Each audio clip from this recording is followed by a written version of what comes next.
Assalamualaikum warahmatullahi wabarakatuh. Puji syukur kita panjatkan kehadirat Allah Subhanahu wa Ta'ala. Berkat rahmatnya kita masih dapat berkumpul di ruangan ini dalam acara diseminasi pemahaman dan penerapan budaya positif. Salawat dan salam kita sanjungkan kepada Nabi Muhammad SAW yang insya Allah kita nantikan syafaatnya di yaumil akhir. Yang terhormat Bapak Kepala SMA Negeri 1 Belitang, yang dalam hal ini diwakili oleh Bapak Dr. Didi Fransardi selaku Wakil Kurikulum, yang saya hormati Bapak Ibu Dewan Guru beserta pegawai SMA Negeri 1 Belitang. Terima kasih Bapak Ibu sudah hadir di acara diseminasi pemahaman penerapan budaya positif. Baik Bapak Ibu, acara yang pertama itu adalah sambutan dari Bapak Kepala SMA Negeri 1 Belitang, yang dalam hal ini diwakili oleh Bapak Dr. Didi Fransardi. Kepada Bapak Didi Fransardi disilakan. Terima kasih. Bismillahirrahmanirrahim. Assalamualaikum warahmatullahi wabarakatuh. Selamat pagi menjelang siang Bapak Ibu. Alhamdulillah, puji syukur kita panjatkan kehadirat Allah Subhanahu wa Ta'ala yang senantiasa memberikan kita kesehatan, rahmat dan daya kepada kita sekalian sehingga bisa berkumpul terus untuk belajar di SMA Negeri 1 Belitang ini tanpa ada halangan suatu apapun. Salawat dan salam tak lupa selalu kita sanjungkan kepada Nabi kita Muhammad SAW yang selalu kita nantikan sahabatnya di Indonesia nanti. Yang saya hormati Bu Ibu selaku pemateri pada hari ini, kegiatan hari ini. Alhamdulillah dari sekian banyak kegiatan-kegiatan di SMA Negeri 1 Belitang, kemudian Bu Ibu dan Bu Wedi tadi barusan menyempatkan untuk memberikan kita satu diseminasi pemahaman dan penerapan budaya positif. Diseminasi itu adalah kegiatan menyebarkan informasi atau kegiatan menyebarkan ide-ide baru kepada kita sekalian, karena kita ketahui bersama Bu Ibu dan Bu Wedi ini adalah guru penggerak angkatan 10 di Kabupaten Ogan Komering Timur. Mudah-mudahan nanti kita sekalian, terutama Bapak Ibu yang masih muda-muda ini, bisa termotivasi untuk menjadi guru penggerak, nanti dibimbing oleh Bu Ibu, Bu Wedi dan sekalian, sehingga bisa sekolah kita bisa menjadi lebih baik lagi, lebih maju lagi untuk kegiatan-kegiatan selanjutnya. Mewakili dari Bapak Kepala Sekolah, bahwasanya beliau hari ini ada di kegiatan di Batu Raja sehingga tidak bisa hadir untuk kegiatan ini, tanpa mengurangi rasa hormat apapun dari kita sekalian. Mewakili diwakilkan kepada saya untuk menyampaikan informasi bahwa kegiatan diseminasi ini, mari kita ikuti kegiatan ini dengan penuh seksama, kemudian penuh atraktif, sehingga nanti kita bisa mendapatkan ilmu-ilmu baru, pengetahuan-pengetahuan baru dari Bu Ibu selaku guru penggerak di Kabupaten Ogan Komering Timur ini. Kita sekalian bersama nanti bisa menularkan kepada peserta didiknya pada saat kita mengajar di kelas dengan informasi-informasi baru yang disampaikan oleh Bu Ibu. Nanti kita lebih kooperatif, apa yang memang harus ditanyakan, apa yang harus dipelajari, apa yang harus diserap, kemudian dipraktikkan kepada peserta-peserta didik. Kita memiliki pengalaman-pengalaman yang baru lagi dari kegiatan ini. Mungkin itu saja dari kepala sekolah. Artinya tetap kita ikuti kegiatan ini dengan sebaik-baiknya, dengan atraktif, kemudian komunikatif. Artinya inovasi-inovasi terbaru dari kurikulum merdeka dari Bu Ibu yang selama ini mengikuti pelatihan dengan Bu Wedi bisa ditularkan kepada kita sekalian. Kita juga nanti itu saja pesan dari Bapak Kepala Sekolah. Dengan mengucap Bismillahirrahmanirrahim, mari kita ikuti pembelajaran diseminasi ini dengan baik, dengan seksama, sehingga kita bisa mendapatkan menyerapkan ilmu baru yang diberikan, disampaikan oleh pemateri Bu Ibu pada pagi hari ini. Diseminasi pemahaman dan penerapan budaya positif komunitas belajar prima SMA Negeri 1 Belitang Kabupaten Ogan Komering Timur secara resmi dibuka. Demikianlah sambutan mewakili dari Bapak Kepala Sekolah. Terima kasih atas kehadiran partisipasinya Bapak Ibu sekalian. Mari kita bersama-sama ikuti kegiatan ini. Billahi taufiq wal hidayah. Wassalamualaikum warahmatullahi wabarakatuh. Waalaikumsalam warahmatullahi wabarakatuh. Baik, terima kasih Pak Didi Fransardi. Bapak Ibu semuanya, saya meminta waktunya Bapak Ibu sebentar ya, sekitar 1 jam untuk saya diseminasikan pemahaman dan penerapan budaya positif di sekolah kita, Bapak Ibu. Ini adalah tugas saya sebagai calon guru penggerak. Apa yang sudah saya dapatkan di pendidikan guru penggerak itu harus disampaikan dengan rekan-rekan sejawat di sekolah.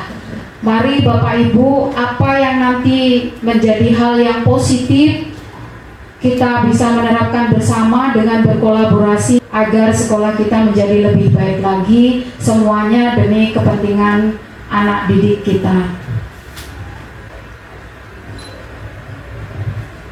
Langsung saja ya Bapak Ibu. Di sini ada konsep inti budaya positif Bapak Ibu. Konsep inti budaya positif ini ada perubahan paradigma belajar. Selama ini paradigma belajar kita ya seperti yang sudah kita lakukan. Nah, ternyata nanti ada perubahan yang belum mungkin Bapak Ibu ketahui atau mungkin sudah diketahui tetapi baru samar-samar. Nanti kita sama-sama untuk dapat mempelajari itu. Kemudian ada disiplin positif Bapak Ibu di sana ya. Ada motivasi perilaku manusia, kemudian ada kebutuhan dasar, posisi kontrol restitusi, keyakinan kelas, dan segitiga restitusi Bapak Ibu. Kita akan bahas satu persatu Bapak Ibu. Yang pertama itu adalah pembelajaran dengan paradigma baru.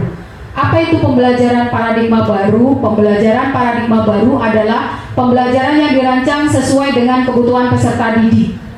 Jadi, pembelajaran yang dirancang dengan kebutuhan peserta didik yaitu pembelajaran yang berdiferensiasi, yang diharapkan akan menghasilkan peserta didik yang berkarakter sesuai dengan profil pelajar Pancasila.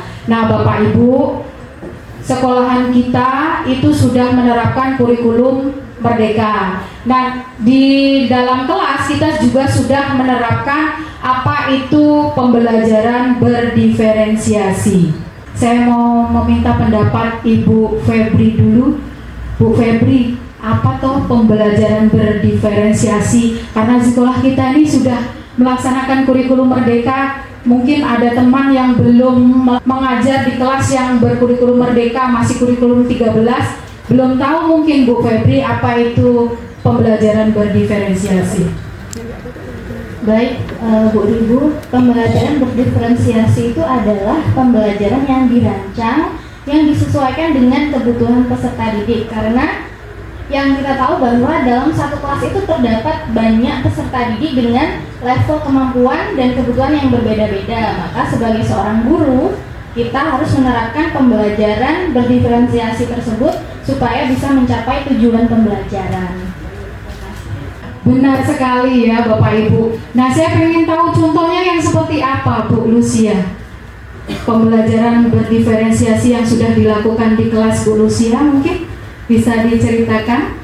Iya Bu, untuk pembelajaran berdiferensiasi yang pernah saya terapkan diantaranya ada tutor sebaya, kemudian ada juga mapping Bu. Jadi dari pembelajaran itu di tutor sebaya, teman yang sudah menguasai mata pelajaran dia akan memberikan pemahaman ataupun mengajari temannya yang masih belum bisa, karena biasanya di antara peserta didik penjelasan temannya itu jauh mudah dipahami daripada pembelajaran guru, meskipun tidak semuanya.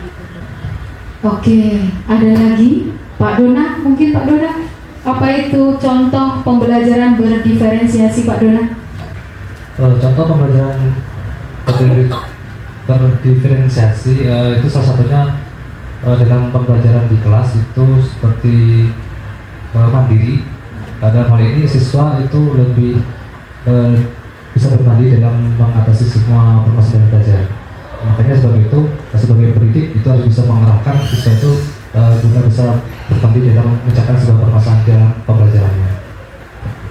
Oke, terima kasih Bapak Ibu semuanya ya. Jadi pembelajaran berdiferensiasi itu adalah pembelajaran yang dirancang sesuai dengan kebutuhan daripada peserta didik. Nah, kebutuhan daripada peserta didik itu kan berbeda-beda satu dengan yang lainnya. Jadi pada saat kita mengajar di kelas Bapak Ibu, kita harus menggunakan metode yang bervariasi. Jangan monoton hanya berceramah saja Bapak Ibu, ya, karena itu akan menjadi bosan anak-anak. Kemudian kita upayakan pembelajarannya yang menyenangkan. Pembelajaran yang menyenangkan itu seperti apa? Hari ini Bapak Ibu mengajarkan dengan metode ceramah. Besok kita mengajarkan dengan metode berdiskusi kelompok. Besoknya lagi anak diajarkan untuk proses pembelajaran di kelas itu dengan eksperimen atau percobaan. Kemudian mengajarkan anak untuk bisa berbicara di depan umum, misalnya kayak seperti Bu Febri kan bahasa Inggris, atau Pak Didi Franzadi, jadi anak-anaknya diajak untuk dapat berbicara di depan umum tapi menggunakan bahasa Inggris. Nah seperti itu akan menjadikan anak lebih aktif di dalam kelasnya, sehingga kebutuhan belajarnya itu akan terpenuhi Bapak Ibu ya. Oke, baik. Kemudian harapkan pembelajaran ini akan menghasilkan peserta didik yang berkarakter sesuai dengan profil pelajar Pancasila. Nah, Bapak Ibu, misal kelas kita menggunakan metode pembelajaran berdiskusi kelompok. Nah, anak-anak itu akan berupaya untuk saling bergotong royong. Gotong royong dalam hal ini adalah berkolaborasi dalam satu teman kelompoknya itu untuk bisa menampilkan hal yang terbaik seperti itu. Kemudian ada juga mandiri di sana Bapak Ibu ya, mandiri. Anak-anak misalnya diajarkan untuk bereksperimen, tetapi dia pakai proyek. Nah, kita pernah belajar seperti itu Bapak Ibu, menghasilkan proyek tapi dengan cara anak itu belajar mandiri. Misal itu diajarkan untuk membuat sabun. Nah, pada saat membuat sabun, anak itu dia akan memiliki kecakapan mandiri bagaimana proses membuat sabun ini agar cepat selesai, kemudian kelompoknya dapatkan nilai yang baik, kan seperti itu. Kemudian pada saat mau proses pembelajaran di kelas Bapak Ibu ya, kita mulai dengan berdoa sebelum ataupun sesudah selesai pembelajaran. Nah, ini juga akan menanamkan pada diri peserta didik itu profil pelajar Pancasila, yaitu beriman, bertakwa kepada Tuhan Yang Maha Esa dan berakhlak mulia. Kita lanjutkan Bapak Ibu. Miskonsepsi tentang teori kontrol. Jadi ada ilusi bahwa guru itu dapat mengontrol siswa atau mengontrol peserta didik. Guru dapat mengontrol siswa atau peserta didik, itu ilusi kita sebagai guru. Saya guru, saya bisa mengontrol siswa. Seperti itu. Tapi padahal itu tidak benar Bapak Ibu ya. Tidak semuanya dapat dilaksanakan dengan sesuai keinginan kita bahwa kita dapat mengontrol siswa. Kemudian ilusi bahwa semua penguatan positif itu efektif dan bermanfaat. Salah satu contohnya, kenapa penguatan positif itu efektif dan bermanfaat, tapi itu sebagai ilusi Bapak Ibu. Misal contoh, kita memberikan penghargaan kepada anak. Misal di dalam kelas Bapak Ibu mengajar, kemudian ternyata ada anak itu yang bisa menjawab dengan benar, terus kemudian Bapak Ibu memberikan permen atau memberikan roti dan lain sebagainya sebagai rasa penghargaan kita bahwa jawaban dia itu benar. Tetapi itu tidak selalu bahwa penguatan positif itu efektif Bapak Ibu dan bermanfaat. Kenapa? Itu adalah motivasi dari luar. Motivasi dari luar itu adalah motivasi ekstrinsik.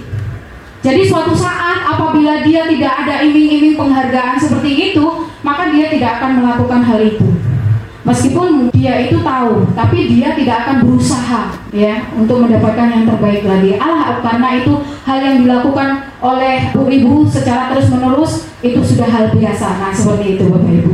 Ya. Kemudian ada ilusi bahwa kritik dan membuat rasa bersalah itu mampu menguatkan karakter Bapak Ibu.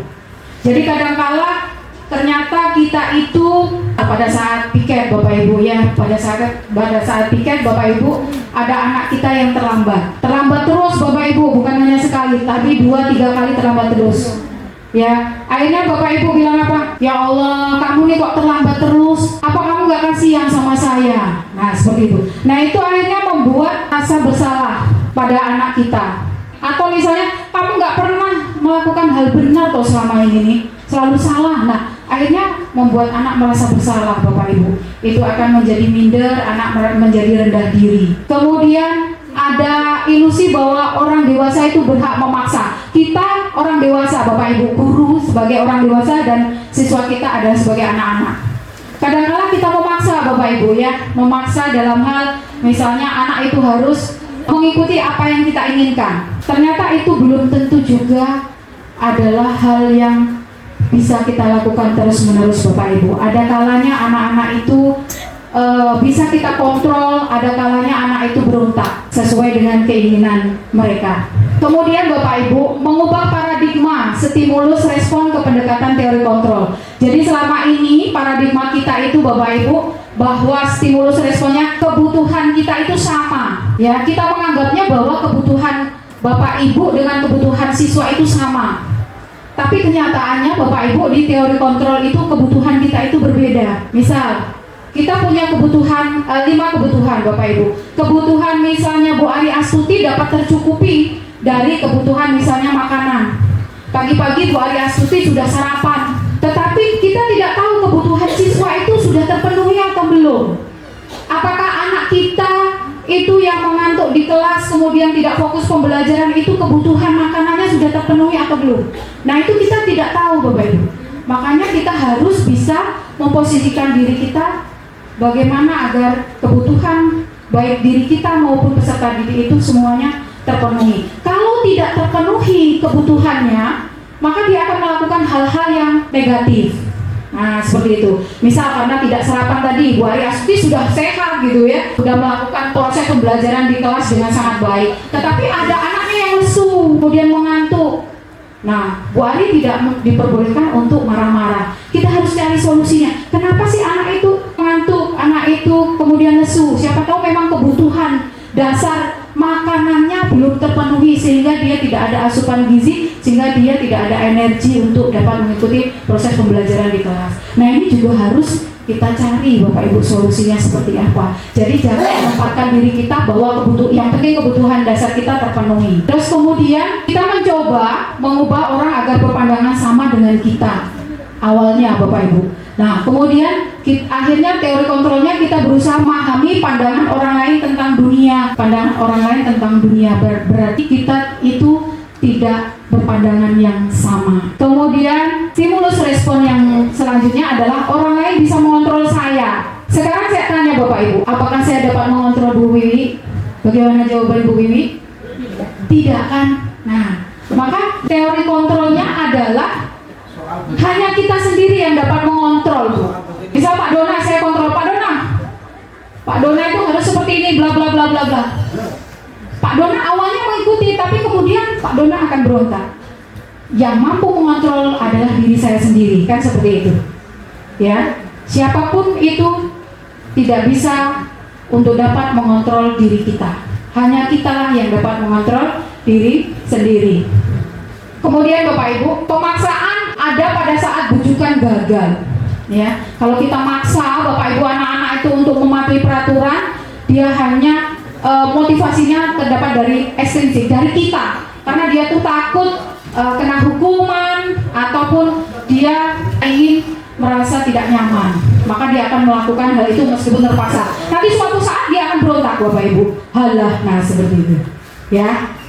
Kemudian Bapak Ibu, model yang kita terapkan nanti adalah model menang-menang. Jadi tidak ada menang kalah Bapak Ibu. Jadi guru menang, siswa juga menang. Dalam hal ini kita mari bersama-sama berkolaborasi untuk dapat membawa peserta didik ini proses pembelajarannya berpusat pada peserta didik, kemudian dapat anak atau peserta didik untuk memenuhi kebutuhan dasarnya. Baik Bapak Ibu, kita lanjutkan. Tapi sebelum kita masuk ke sana ya Bapak Ibu ya, saya tanya dulu, di sekolah ini ada apa saja yang sudah ada budaya positifnya?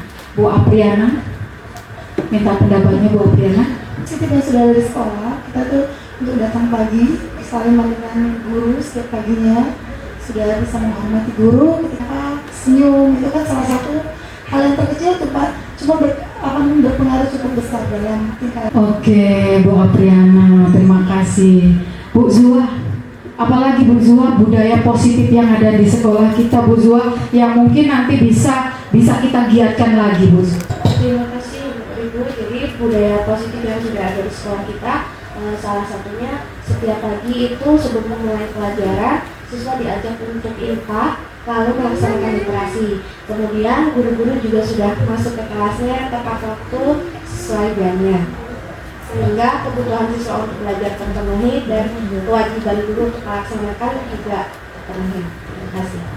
Oke, baik Bapak Ibu, semua jawabannya benar bahwa di sekolah kita itu sebenarnya sudah melaksanakan budaya positif. Jadi mulai dari masuk di jam 7 tepat, jam 7.30 lah kita ya, kita sudah menyambut daripada peserta didik kita dengan bersalaman, kemudian menerapkan 5S, senyum, salam, sapa, sopan, dan santun. Kemudian pada saat sebelum masuk di kelas harus kelas dalam keadaan bersih, bergotong royong dalam membersihkan kelasnya. Kemudian mengikuti imtak, literasi, dan melaksanakan sholat zuhur dan asar secara berjamaah dan menjaga kebersihan sekolah agar tetap bersih dan rapi. Nah, itu adalah budaya-budaya positif Bapak Ibu yang berada di sekolah. Nah, nanti ada budaya-budaya positif yang mungkin Bapak Ibu bisa mengemukakan yang mungkin belum pernah dilakukan di sekolah ya Bapak Ibu ya. Kira-kira Pak Agung budaya positifnya yang mungkin bisa dimunculkan di sekolah kita apa Pak Agung?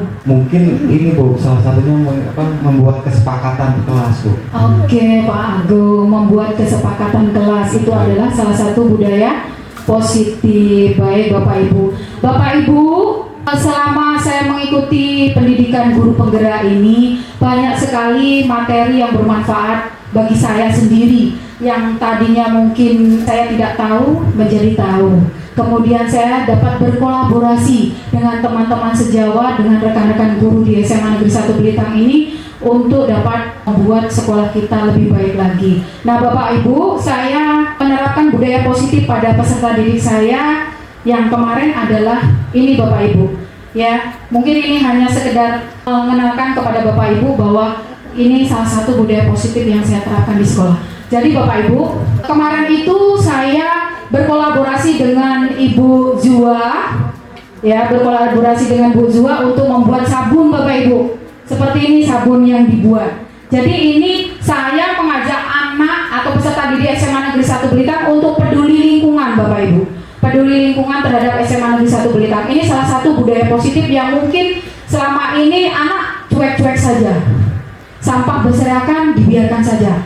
Ada yang piket, ada yang ngurusi sampah. Nah seperti itu.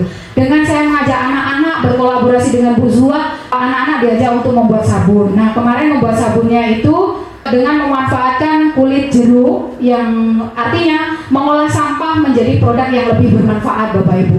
Jadi anak-anak memanfaatkan kulit jeruk nipis yang ada di pojokan rumah Bu Wiwi, mungkin di sana ada ya. Kemudian sama batang serai yang selama ini di 12 IPA 6 sampingnya sana sering kering.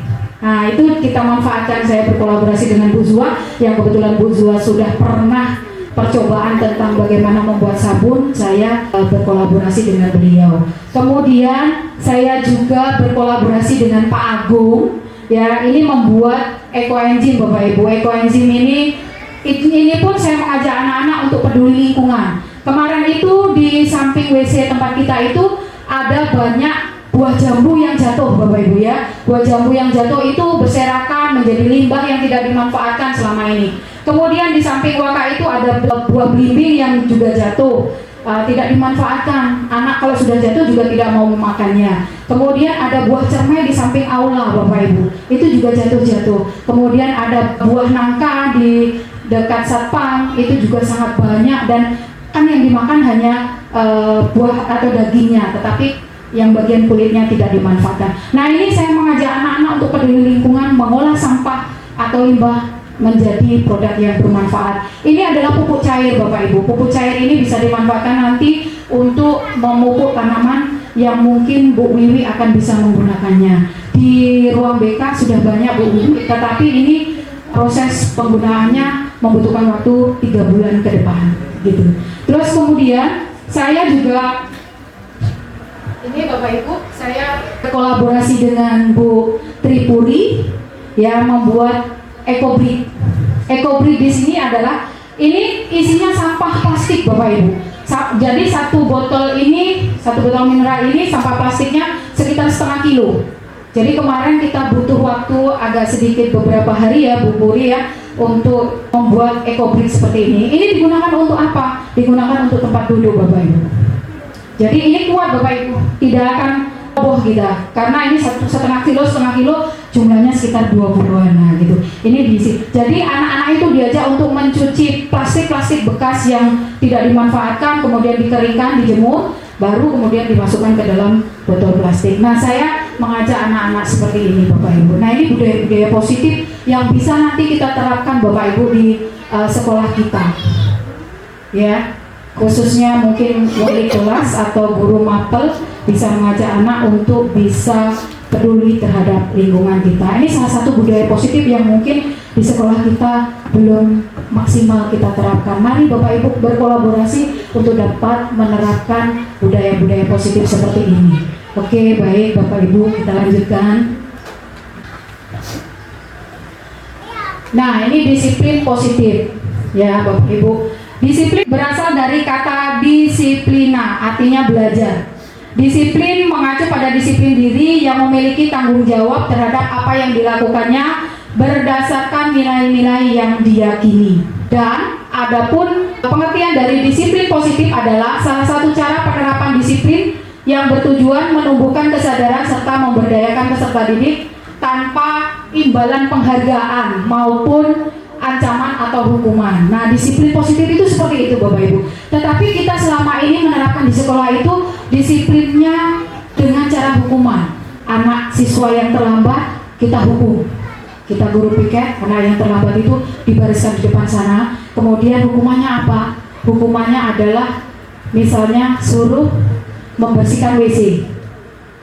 Ya, atau misalnya anak tidak menggunakan atribut. Pada saat upacara, anak disuruh baris, kemudian di depan selama 1 jam lebih untuk mengikuti upacara dalam keadaan sendiri. Nah, itu sebenarnya bukan disiplin positif sebenarnya Bapak Ibu ya, tetapi sudah kita lakukan terus-menerus sehingga itu menjadi tertanam dalam diri kita bahwa itu adalah disiplin yang paling efektif. Ya, Bapak Ibu. Padahal disiplin positif itu adalah penerapan disiplin untuk menumbuhkan kesadaran dengan memberdayakan peserta didik tanpa imbalan penghargaan maupun ancaman atau hukuman. Nah, oke. Kemudian kita Bapak Ibu sebagai pendidik memiliki tujuan untuk menciptakan peserta didik yang memiliki disiplin diri yang mengacu pada nilai-nilai kebajikan universal dan memiliki motivasi intrinsik dalam perubahan perilaku ke arah yang lebih baik lagi. Nah, Bapak Ibu, apa yang Bapak Ibu lakukan selama ini, misalnya di guru piket, kemudian di wali kelas, itu untuk mendisiplinkan siswa kan seperti itu. Kalau anak terlambat diberi hukuman. Sebenarnya Bapak Ibu itu hanya melakukan motivasi dari luar. Motivasinya itu anak melakukan itu karena motivasi dari kita. Kita yang ngoprak-ngoprak Bapak Ibu ya. Ini aturan kita. Nah, itu namanya motivasi dari luar, motivasi ekstrinsik. Untuk apa anak itu melakukan? Supaya menghindari ketidaknyamanan, menghindari hukuman. Oh, daripada dihukum Bu Ari, melok senam lah.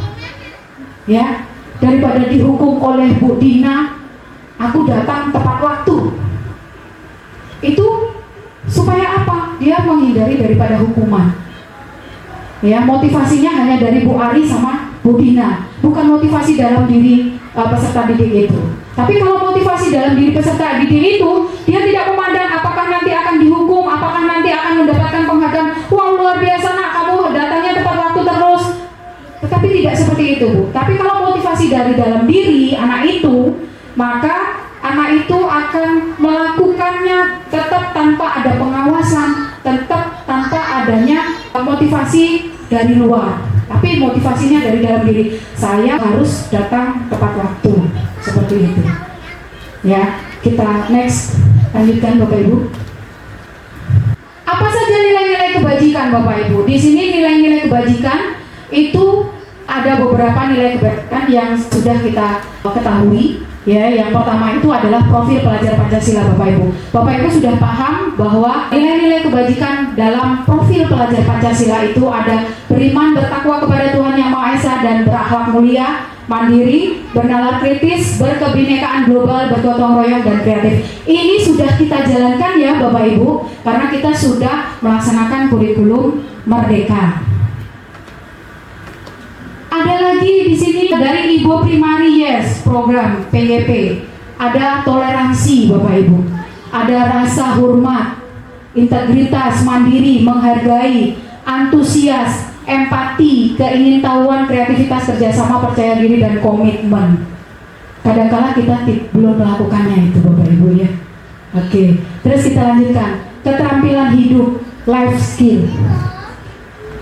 Dapat dipercaya, lurus hati, pendengar yang aktif, tidak merendahkan orang lain dan memberikan yang terbaik dari diri. Kadang-kala kita tidak sengaja itu merendahkan orang lain ya Bapak Ibu ya.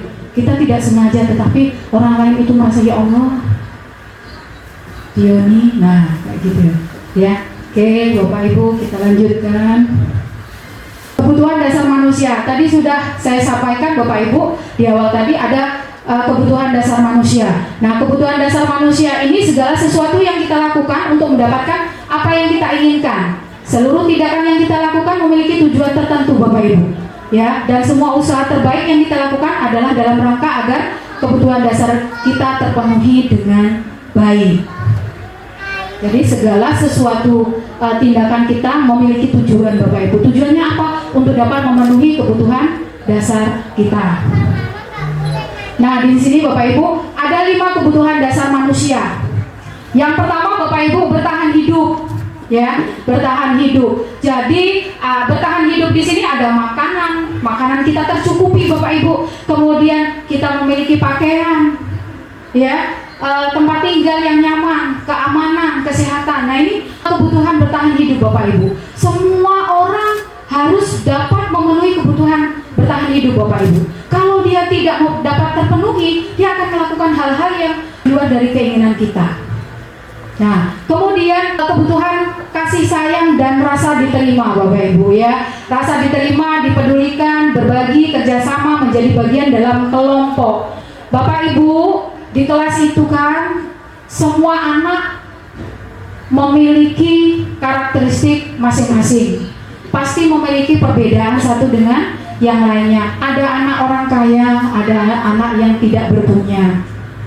Kita juga harus memahami kebutuhan dasar mereka Bapak Ibu. Bukan hanya kebutuhan kita saja yang terpenuhi, tetapi kebutuhan dasar anak kita juga harus kita perhatikan. Contoh Bapak Ibu, ya, anak itu tiba-tiba pada saat kita mengajar, ya, peserta didik itu ternyata membuat ulah Bapak Ibu, ya, membuat ulah dengan berbagai macam cara, ya. Artinya dia minta perhatian Bapak Ibu. Misal di pelajaran Bu Puri ternyata ada si Farel ini berulahnya dia pokoknya melakukan hal-hal agar Bu Puri merhatikannya. Nah, ini juga merupakan kebutuhan dasar. Siapa tahu dia mau meminta perhatian Bu Puri karena di rumahnya dia tidak mendapatkan kasih sayang dari orang tuanya atau keluarganya broken home, ya, sehingga dia akan melakukan hal-hal yang di luar dari kemauan kita. Nah, seperti itu juga harus kita selidiki Bapak Ibu ya. Jangan langsung kita memarahi anak-anak tersebut, ya. Kita cari tahu kenapa toh si Farel ini melakukan hal ini. Nah, mungkin dia mau memenuhi kebutuhan dasarnya rasa sayang dan rasa diterima. Kemudian Bapak Ibu ada kebutuhan dasar penguasaan. Ada toh di kelas itu pada saat kita mengajar Bapak Ibu, anak itu mau menyampaikan pendapatnya terus. Nah, gitu ya. Kemudian saya Bu yang mau menyampaikan, kan seperti itu. Nah, sebenarnya anak yang seperti ini belum tentu dia pintar Bapak Ibu. Tetapi dia mungkin mau memenuhi kebutuhan dasarnya, yaitu penguasaan, ingin diakui, ya, ingin diakui sebagai pemimpin, jadi ketua kelompok. Nah, misalnya seperti itu, karena dia mau berbicara terus-menerus di depan umum. Nah, seperti itu. Hargai Bapak Ibu itu, tunjuk dia suatu saat jadi ketua kelompoknya. Nah, seperti itu. Kemudian rasa kebebasan Bapak Ibu, rasa kebebasan. Anak biasanya kan pada saat proses pembelajaran pengennya kita itu duduk mantap toh Bapak Ibu. Nah ternyata ada yang anak itu kadang berjalan nengok kawannya, kemudian ke sini, ya. Itu kebutuhan dasar kebebasan, dia pengen melakukan hal-hal yang baru, atau misalnya melakukan percobaan. Nah, melakukan percobaan sudah dikatakan harus sesuai prosedur ya nak, harus sesuai prosedur. Ternyata dia melakukan hal misalnya mencoba zat A ditambahkan zat B, tak campur lah mau jadi apa. Nah itu kan dia melakukan atau mencoba hal-hal yang baru Bapak Ibu. Selagi itu tidak berbahaya dan tidak mengancam nyawa, diperbolehkan Bapak Ibu, disilakan. Tetapi nanti harus diarahkan untuk yang lebih ke positif lagi. Nah seperti itu. Kemudian yang terakhir, kebutuhan dasar kesenangan Bapak Ibu. Kebutuhan dasar kesenangan ini kadang-kala anak itu pengennya belajar tidak hanya di kelas Bapak Ibu, tapi pengennya di luar. Dibolehkan Bapak Ibu, kita mengikuti ya proses pembelajarannya di luar kelas. Nah seperti itu. Atau misalnya melakukan eksperimen. Melakukan eksperimen tidak harus di laboratorium kimia, laboratorium apa saja, tetapi boleh di luar dengan menggunakan lingkungan sebagai bahan utama untuk proses pembelajarannya. Nah seperti itu.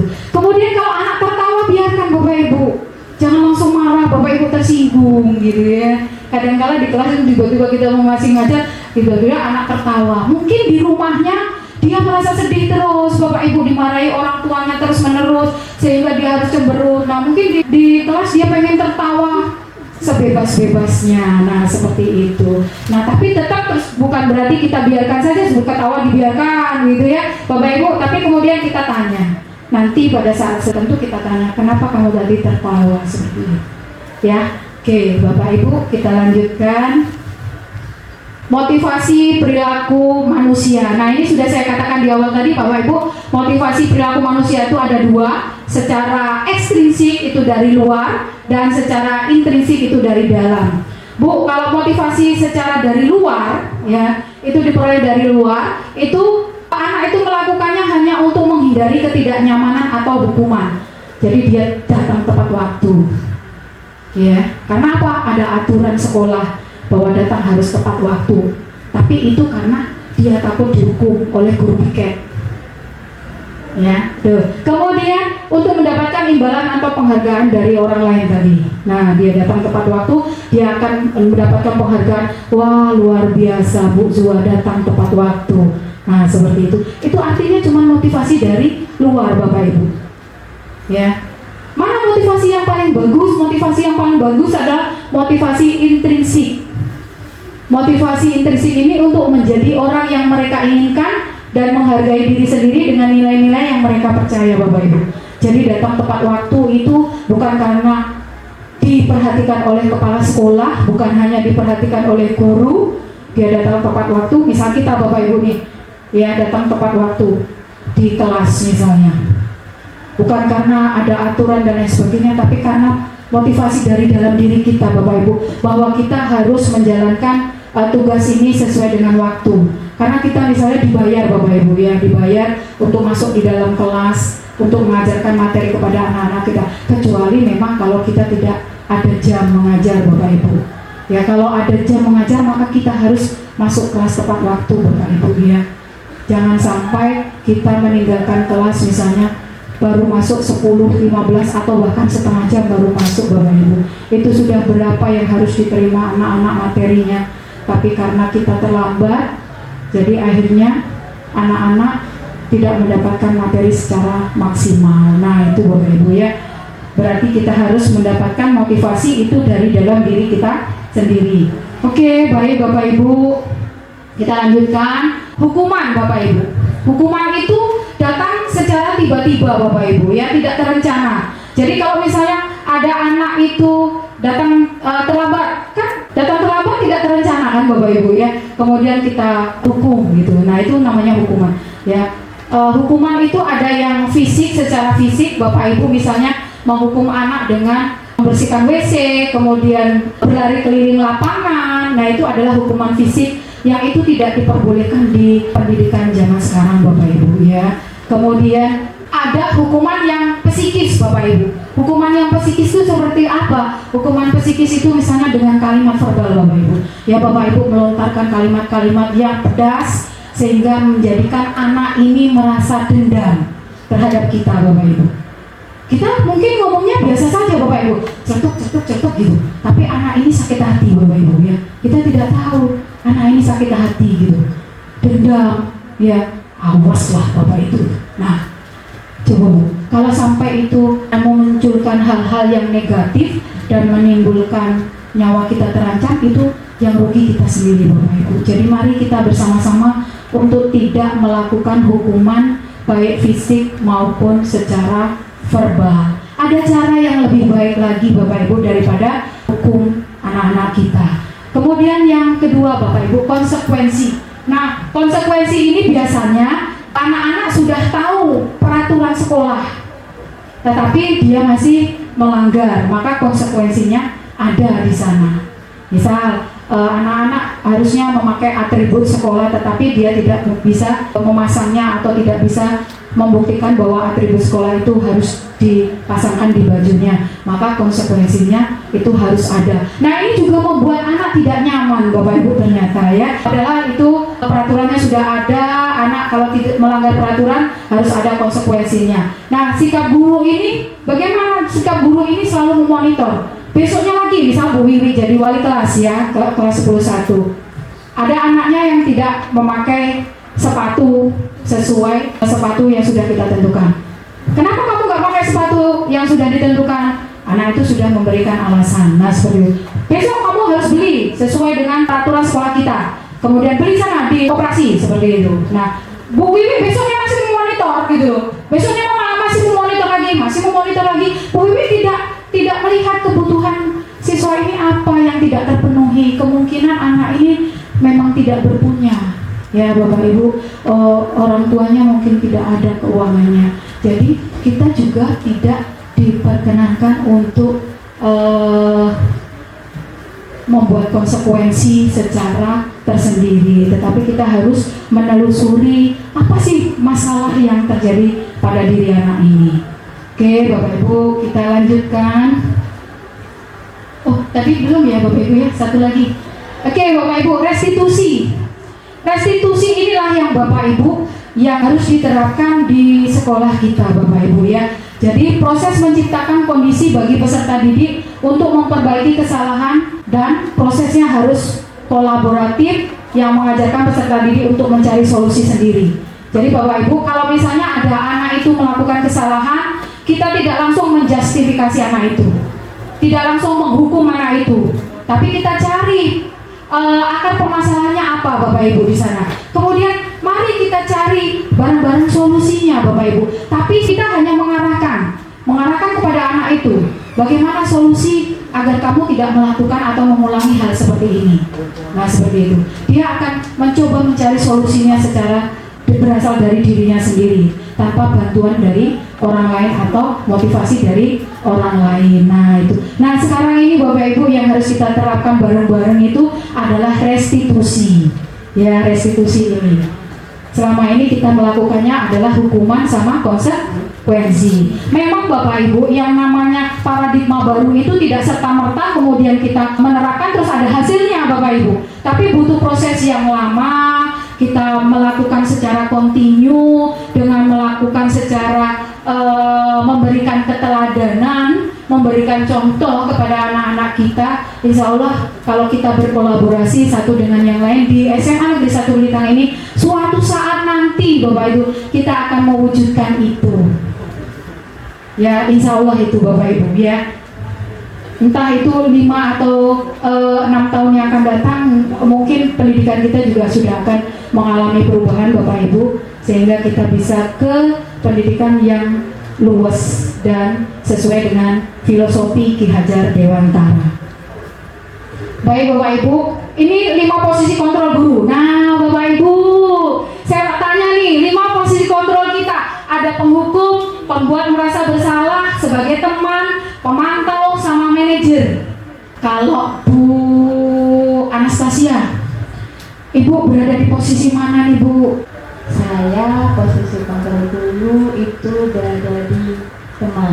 Teman. Ya. Alasannya kenapa Bu? Alasannya supaya kita bisa berbaur dengan anak, walaupun kita bisa berbaur dengan anak, bisa menjadi teman anak, tapi ada batasannya supaya anak tetap senyum sama kita, dia tidak canggung, tidak kaku, dan mereka merasa nyaman dengan kita.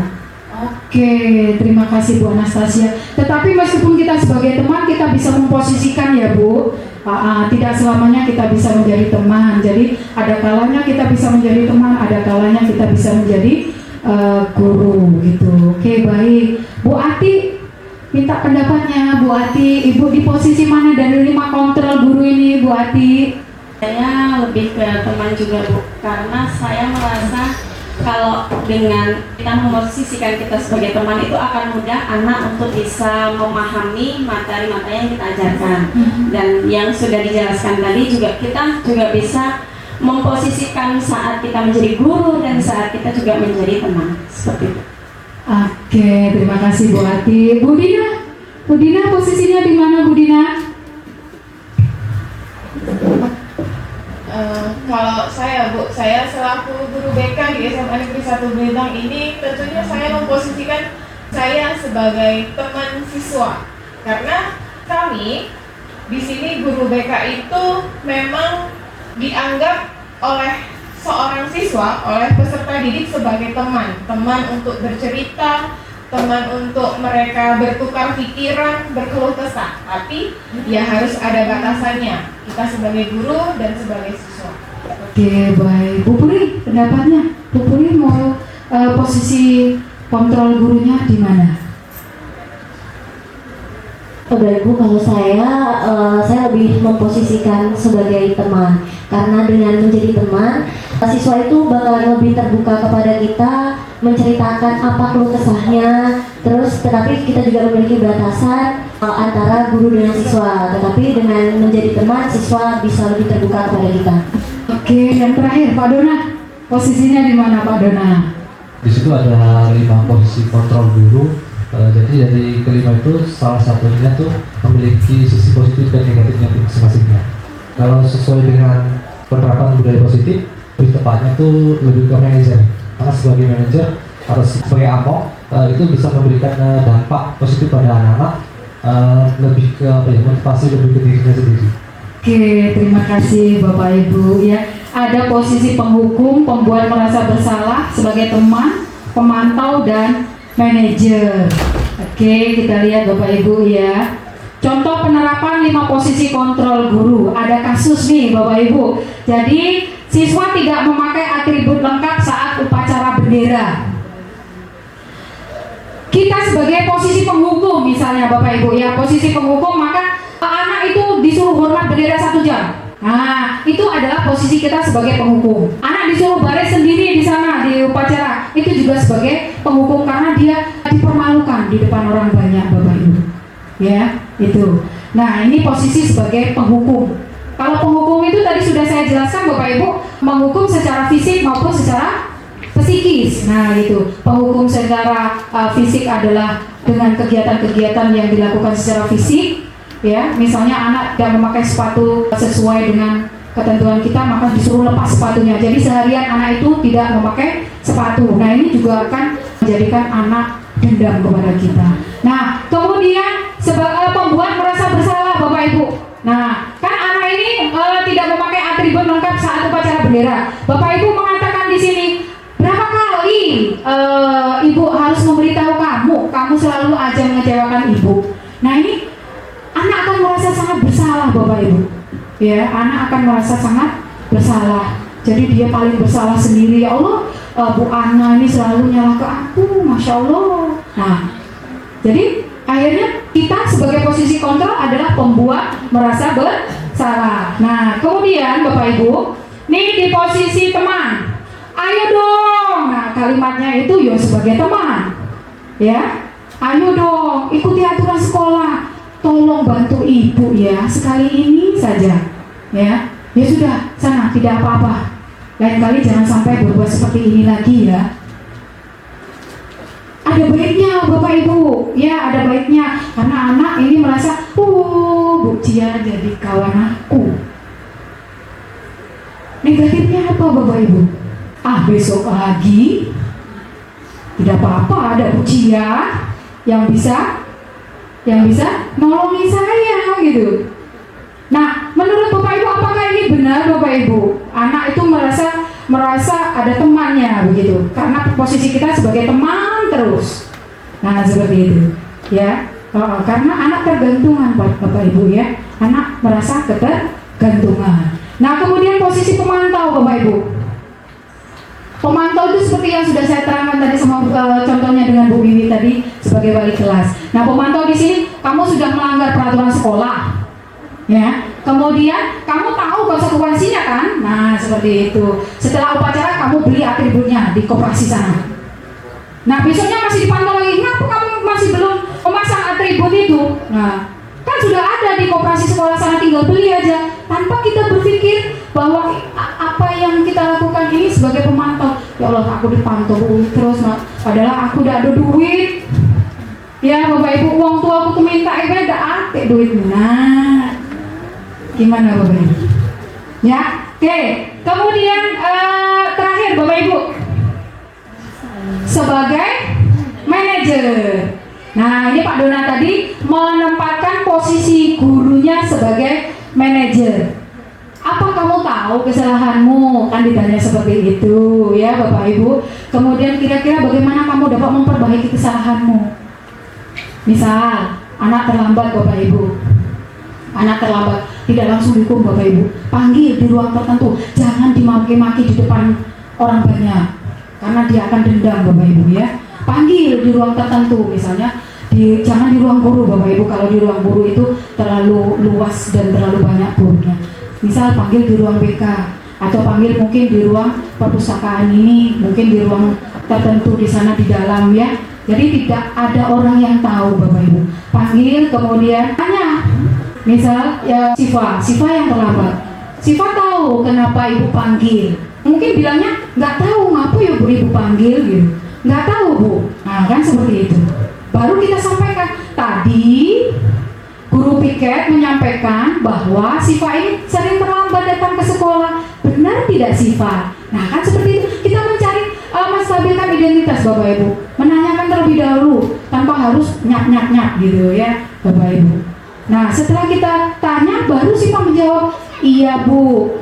Nah tanya lagi Bapak Ibu, sudah berapa kali? 4 kali Bu misalnya. Nah di dalam kelas yang Bapak Ibu ajarkan, Ibu sudah melakukan keyakinan kelas, bahwa keyakinan kelas itu kesepakatan kelas bahwa kita tidak boleh terlambat datang ke sekolah, kita tidak harus datang tepat waktu. Nah seperti itu. Tapi ternyata dia melanggar keyakinan kelas. Maka tanyakan, masih ingat nggak keyakinan kelas yang sudah kita sepakati bersama? Dia akan mengingatnya kembali Bapak Ibu. Iya Bu, ingat. Apa itu? Nah seperti itu. Nah dia akan mengatakan bahwa datang tepat waktu. Nah kalau sudah tahu kesalahannya, maka kita tanyakan, menurut kamu untuk kedepannya apa yang dapat kamu lakukan untuk memperbaiki kesalahan kamu supaya kamu tidak datang terlambat lagi. Maka seperti itu Bapak Ibu. Inilah posisi manajer. Posisi manajer. Jadi kita hanya mengarahkan anak untuk mencari solusinya dari kesalahan-kesalahan yang mereka telah lakukan. Nah, solusi kalau dia mencari solusinya dari dalam diri dia, dari dalam diri peserta didik, dia akan berusaha untuk tidak mengulanginya lagi. Tapi kalau kita berikan hukuman karena anak itu merasa tidak nyaman kalau dihukum, maka dia akan melakukan untuk tidak terlambat ke sekolah, tapi karena takut dihukum Bu Dina misalnya, ya seperti itu.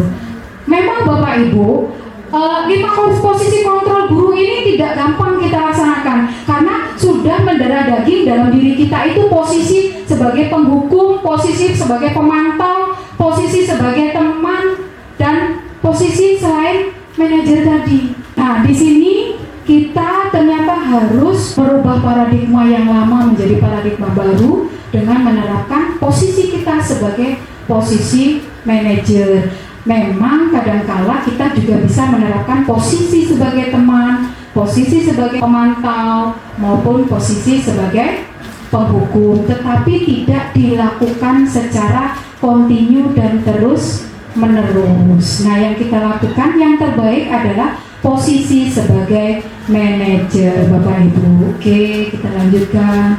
Sekarang saya tanya Bapak Ibu, Nih, ya, ada kalimat saya kecewa sekali dengan kamu. Menurut pendapat Bu Wiwi, posisi kontrol Bu Wiwi di mana itu? Dengan kalimat saya kecewa sekali dengan kamu, di situ posisi kontrolnya adalah pembuat merasa bersalah. Bagaimana Bapak Ibu? Benar jawaban Bu Wiwi ya? Membuat merasa bersalah. Saya kecewa sekali dengan kamu. Ya Allah, Bu Wiwi kecewanya sama aku. Nah, seperti itu ya. Jadi akhirnya dia merasa minder, kemudian ya Allah, aku merasa bersalah sekali. Nah, dengan melakukan kesalahan seperti itu.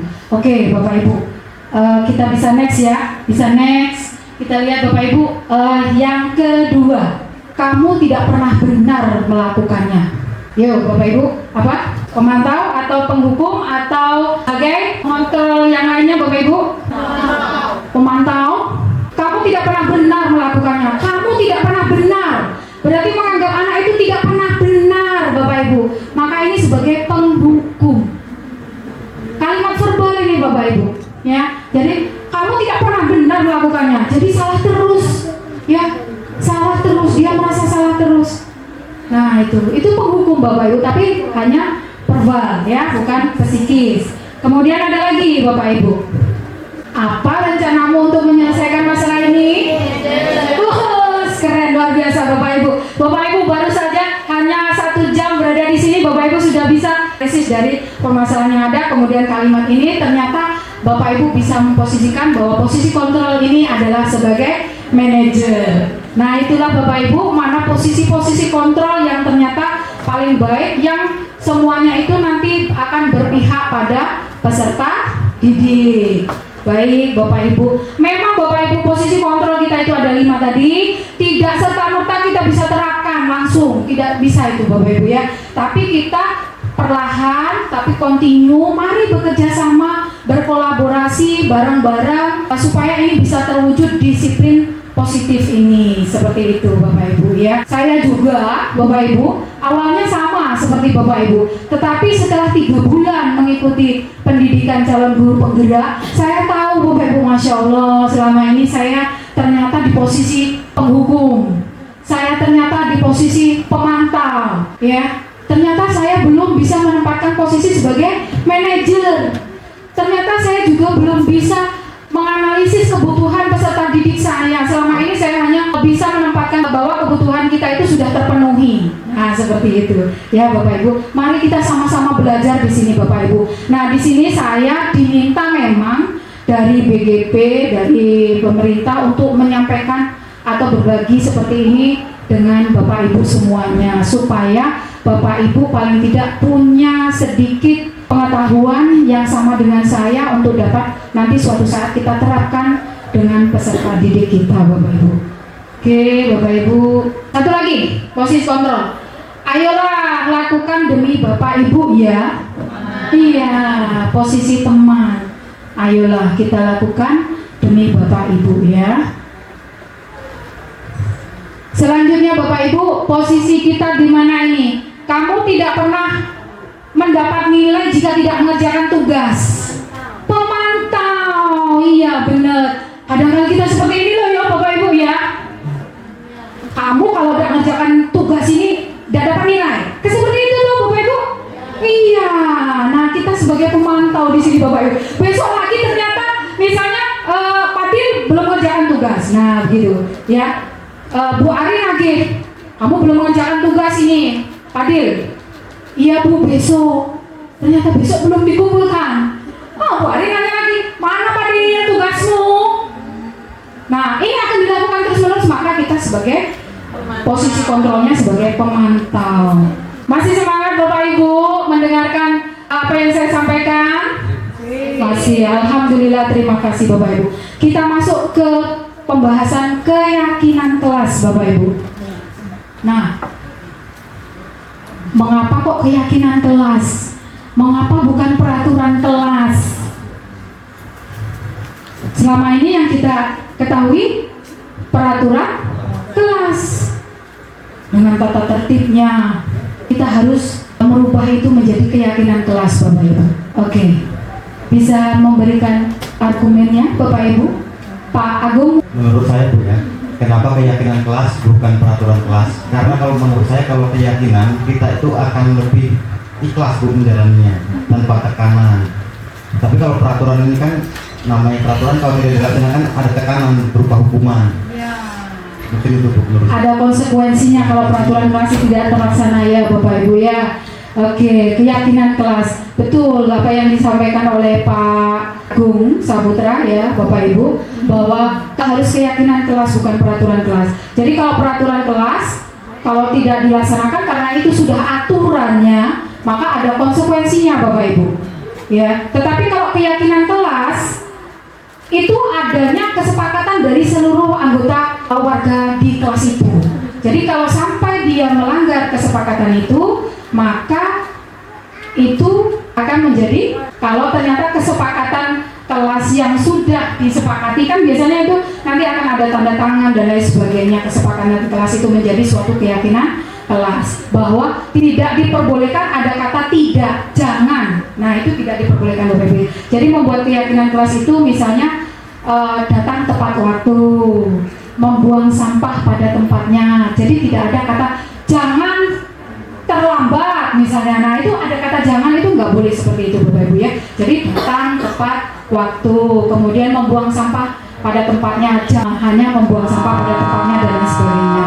Nah ini Bapak Ibu, saya sudah membuat keyakinan kelas ya, membuat keyakinan kelas bahwa pembentukan keyakinan kelas itu diawali misalnya Bapak Ibu itu sebagai wali kelas ya, itu bisa dilaksanakan di awal tahun ajaran baru Bapak Ibu ya. Bapak Ibu tahun ajaran baru kan biasanya dapat tugas itu sebagai wali kelas. Nah di sana kan anaknya masih baru-baru semua, yuk kita buat keyakinan kelas Bapak Ibu di sana. Keyakinan kelas bukan peraturan kelas tapi keyakinan kelas. Nah keyakinan kelas itu dibuat oleh kesepakatan semua anggota siswa yang ada di kelas itu, baik siswa maupun gurunya di sana. Tapi kita lebih berfokusnya kepada siswanya Bapak Ibu. Ya, akhirnya membuat kesepakatan kelasnya seperti apa? Kalimatnya harus bersifat lebih abstrak begitu ya. Tidak ada kata jangan, ya, tidak boleh dan lain sebagainya. Nah, seperti itu. Kemudian berupa pernyataan universal Bapak Ibu ya. Itu tadi universal itu berarti tidak diperkenankan ada kata-kata yang dilarang dan lain sebagainya. Kemudian dibuat dalam pernyataan yang positif. Nah seperti itu ya Bapak Ibu. Sedikit saja agar dapat mudah diingat. Gak usah banyak-banyak peraturan kelasnya sampai 10, 20, gak usah Bapak Ibu. Sedikit saja tetapi mudah diingat oleh peserta didik di kelas kita. Kemudian dia bisa melaksanakan itu. Nah itu semua warga kelasnya itu dilibatkan untuk membuat keyakinan kelas dengan menandatangani, supaya nanti kalau ternyata keyakinan kelasnya tidak dilaksanakan berarti dia sudah melanggar kesepakatan kelas atau tidak melaksanakan keyakinan kelas yang sudah disepakati di kelasnya bersama. Bagaimana cara membuat keyakinan kelas Bapak Ibu? Buatlah menggunakan kertas Bapak Ibu. Kertasnya bisa warna-warni, bisa juga dengan kertas biasa saja. Nah nanti dibagi satu-satu, semua anak itu dapat. Kemudian diminta anak untuk menuliskan apa keinginan agar kelas itu menjadi lebih baik lagi. Nah seperti itu. Ya banyak yang bisa nanti dicatat di sana Bapak Ibu. Satu persatu anak suruh nempelkan di depan. Nah keyakinan kelas yang sudah dia buat Bapak Ibu ya. Nanti kita kalau sudah ditempelkan semua, Bapak Ibu memilih mana yang jawabannya paling banyak, itulah yang diambil ya. Misalnya ternyata di kelas itu ada banyak yang menjawab datang tepat waktu, maka keyakinan kelas yang pertama itu adalah diambil datang tepat waktu.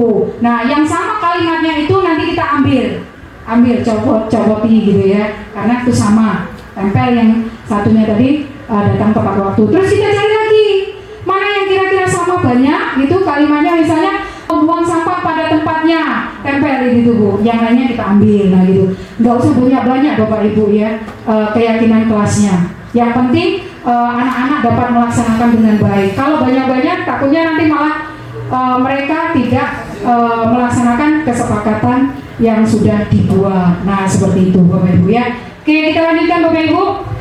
Nah ini segitiga restitusi Bapak Ibu. Segitiga restitusi ini suatu proses dialog yang dijalankan oleh guru agar dapat menghasilkan peserta didik yang mandiri dan bertanggung jawab. Nah, mandiri dan bertanggung jawab. Apa tahapan-tahapan tahapannya Bapak Ibu, menstabilkan identitas. Menstabilkan identitas, kemudian memvalidasi tindakan yang salah. Jadi menstabilkan identitas itu bertanya dulu Bapak Ibu. Misalnya anak dipanggil di ruangan tertentu, kemudian ditanya, kamu tahu tidak mengapa ibu panggil? Nah, itu menstabilkan identitas Bapak Ibu ya. Nah, kalau dia ternyata tidak tahu Bu, nggak tahu Bu. Kemudian ibu sampaikan, ya, ibu beberapa hari ini mendapatkan laporan dari teman-teman di kelasmu bahwa kamu ternyata membuang sampah lewat jendela. Nah, benarkah itu? Nah, ini akan menanya validasi tindakan yang salah. Benarkah itu? Nah, seperti itu loh Bapak Ibu. Nah, nanti kalau ternyata validasi tindakan yang salah itu sudah dapat kita lakukan, kemudian kita menanyakan keyakinan.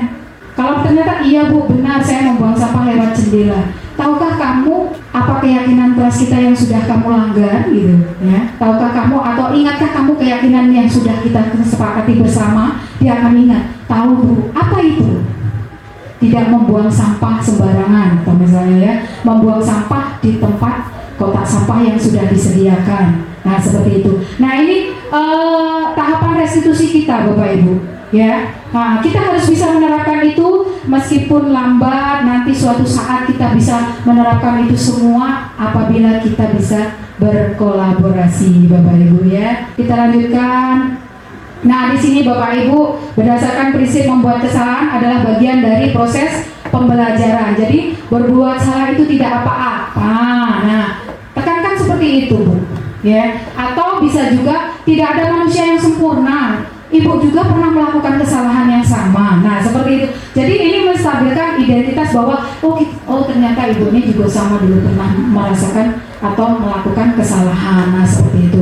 Kamu berhak merasakan hal seperti itu. Kita bisa loh menyelesaikan ini, yuk bareng-bareng. Nah, seperti itu ya Bapak Ibu dalam menstabilkan identitas. Validasi tindakan yang salah di sini Bapak Ibu. Kamu pasti punya alasan mengapa melakukan hal itu. Kamu pasti punya alasan kenapa kamu terlambat datang ke sekolah. Kamu patut bangga karena kamu melindungi sesuatu yang penting. Misalnya anak itu mencontek tugasnya, terus kemudian yang dicontek marah. Nah, bisa disampaikan seperti itu Bapak Ibu. Kemudian menanyakan keyakinan Bapak Ibu. Apa keyakinan kita, kelas kita yang sudah kita sepakati. Nah, seperti itu ya Bapak Ibu ya. Oke, ini adalah contoh daripada keyakinan kelas.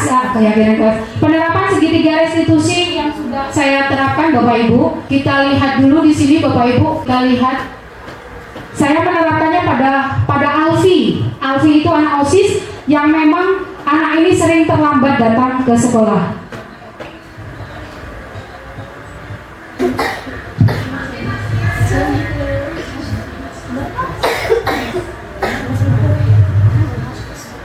Nah, ini Bapak Ibu, jadi Alfi itu adalah siswa kita yang aktif Bapak Ibu di OSIS. Tetapi ternyata dia itu terlambat, sering terlambat. Kalau guru Pika mungkin tahu posisi Alfi siswa kita ini sering terlambat ya, Bu Dina, Bu Febri. Nah, ini kemudian saya panggil Bapak Ibu ya, saya panggil di ruang saya, kemudian saya tanya, kamu tahu tidak mengapa Ibu panggil? Enggak Bu. Nah, kata guru-guru piket, kamu sering terlambat. Benar enggak Alfi? Akhirnya dia menjawab, benar Bu. Nah, itu sudah berapa kali? 4 kali Bu. Saya tanya, mengapa Alfi sering terlambat datang ke sekolah? Dia mengungkapkan alasannya Bu. Dia ternyata harus nungguin adiknya karena ternyata adiknya ini bangunnya sering siang, kemudian memakai baju dan seragam lainnya itu lama begitu, sehingga dia mau tidak mau harus menunggui adiknya itu karena berangkatnya bareng karena motornya hanya satu. Terus kemudian kadang-kala ternyata di perjalanan si Alfi ini lupa bawa laptop karena laptop itu adalah satu sarana yang digunakan di OSIS. Maka mau nggak mau dia pulang kembali ambil laptopnya. Nah, inilah yang sering membuat Alfi terlambat. Nah, setelah kita tahu permasalahan Alfi kenapa datang terlambat, nah kita tanya, Alfi tahu nggak keyakinan kelas yang sudah kita buat? Nah, dia ingat, disampaikannya, datang tepat waktu, masuk kelas tepat waktu. Nah, akhirnya Alfi, saya tanya lagi, Alfi, apa kira-kira ke depannya agar supaya Alfi tidak terlambat? Nah, Alfi bilangnya katanya, Bapak Ibu, saya akan berusaha untuk dapat membicarakan lagi dengan adik saya supaya tidak terlambat dengan memasukkan barang-barang di dalam kelasnya dari semalam seperti itu. Nah, itu adalah solusi Bapak Ibu. Jadi inilah segitiga restitusi. Nah, ini Rifki itu 10-8. Dia buang sampah lewat jendela Bapak Ibu ya. Nah, tadinya dia ditanya tidak mengakui begitu. Tapi kemudian teman di kelasmu menyampaikan bahwa kamu buang sampah lewat jendela. Akhirnya, iya Bu, saya membuang sampah lewat jendela. Akhirnya dia mengakui, kemudian dia tidak akan mengulanginya lagi. Kita memang harus di posisi manajer untuk dapat menerapkan segitiga restitusi. Oke Bapak Ibu. Nah, ini yang kita tunggu ya Bapak Ibu. Sebentar lagi akan selesai. Penutup. Ya. Dalam penerapan program disiplin positif, hendaknya guru memiliki standar kepribadian, profesional, dan sosial yang baik, di mana guru mampu merefleksi dirinya dalam posisi kontrol saat ini. Nah, kita refleksi bareng-bareng Bu, posisi kontrol kita saat ini tadi posisinya di mana. Mari kita perbaiki posisi kontrol kita untuk menjadi manajer. Meskipun perlahan tapi pasti Bapak Ibu. Yuk kita bareng-bareng saling berkolaborasi. Dan bagaimana perjalanan diri kita sebagai among Bapak Ibu. Karena sesuai dengan filosofi Ki Hajar Dewantara. Apa Bapak Ibu? Filosofi Ki Hajar Dewantara? Ing arso sung tulodo, ing madyo mangun kaso, tuturi handayani. Nah itu Bapak Ibu ya. Jadi menuntun peserta didik kita untuk menjadi insan yang mandiri, merdeka, dan bertanggung jawab. Seperti itu Bapak Ibu.